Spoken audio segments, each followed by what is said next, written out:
and welcome to our next video. Today we will be discussing the history behind the Great Pyramid of Giza, a defining symbol of Egypt and the last of the ancient seven wonders of the world.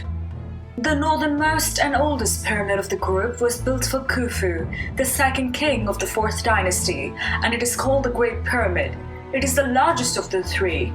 The length of each side at the base is on average 230 meters, and its original height is 147 meters. Did you know that until the Eiffel Tower was completed in Paris, France in 1889, the Great Pyramid was the tallest man-made structure in the world? It comprises over 2 million blocks of stone. Some of these stones are of such immense size and weight that the logistics of raising and positioning them so precisely seem like an impossibility even by modern standards.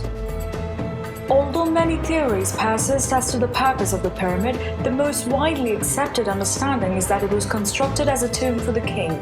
Still, the intricacy of the interior passages, shafts, and chambers, as well as the nearby Osiris shaft, coupled with the mystery of how the pyramid was built at all and its orientation to cardinal points, encourages the persistence of these fringe theories.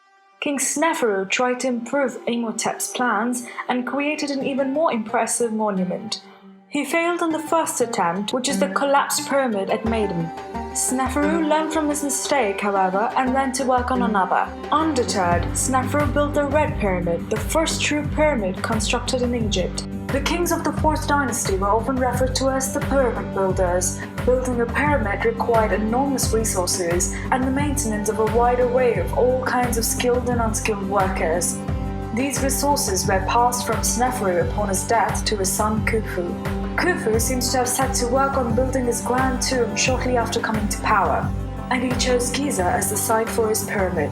Construction of the Great Pyramid. The first step in constructing a pyramid, after deciding on the location, was organizing the crew and allocating resources, and this was the job of the second most powerful man in Egypt, the vizier. Khufu's vizier was Hemenu. Because of their immense size, constructing the Great Pyramid of the Pharaoh Khufu required that more than 2 million blocks weighing from 2 to more than 60 tons be formed into a structure, covering 2 football fields and rising in a perfect pyramidal shape, extending 480 feet upwards into the sky. Khufu's pyramid is perhaps the most colossal single building ever erected on the planet. Its sides rise at an angle of 51 degrees 52 minutes and are accurately oriented to the 4 cardinal points of the compass. The Great Pyramid's core is made of yellowish limestone blocks. The outer casing, which is now almost completely gone, and the inner passages are of finer light-colored limestone. The interior burial chamber is built of huge blocks of granite. Approximately 2.3 million blocks of stone were cut, transported, and assembled to create the 5.75 million ton structure, which is a masterpiece of technical skill and engineering ability. The internal walls, as well as those few outer casing stones that still remain in place, show finer joints than any other masonry in ancient Egypt. The entrance to the Great Pyramid is on the north side. A sloping corridor descends from it through the pyramid's interior masonry, penetrating the rocky soil on which the structure rests, and it ends in an unfinished underground chamber. At the upper end of this gallery, a long and narrow passage gives access to the burial room, usually termed the King's Chamber. This room is entirely lined and roofed with granite. From the chamber, 2 narrow shafts run obliquely through the masonry to the exterior of the pyramid. It is not known whether they were designed for a religious purpose or for ventilation. The question of how the pyramids were built has not received a wholly satisfactory answer.